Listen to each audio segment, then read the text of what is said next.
MW news में breaking news खणी आया तो मिसण पुलिस मंशा के खिलाफ कार्रवाई तेज़ करने 2 जवाबदार गिरफ्तार करे चालान करे छॾिया।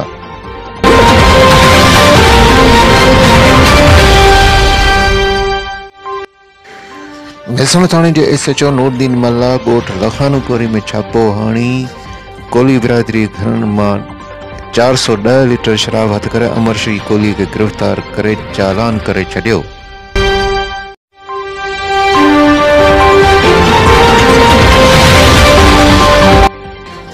जॾहिं त मिसण पुलिस जे SI असलम महसर गश्त दौरान हशू कोहली के 100 मेन पुणनि समेत गिरफ्तार कयो ऐं हशू कोहली ते पुण मंशियात एक्ट तहत केस दाख़िल करे चालान करे छॾियो।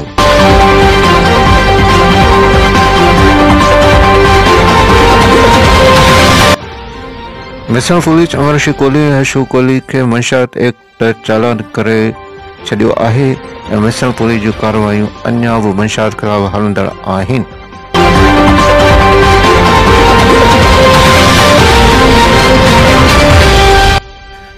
मंशियात खिलाफ़ कार्रवाई ते SHO मिसण नूरदीन मल्ला जो चवणो त SSP टंडोलार जे हुकुम ते मंशियात खिलाफ़ कार्रवाई करे रहिया आहियूं। मंशियात जे ख़ात्मे ताईं मंशियात फ़रोशनि खिलाफ़ कार्रवाई हलंदी रहंदी।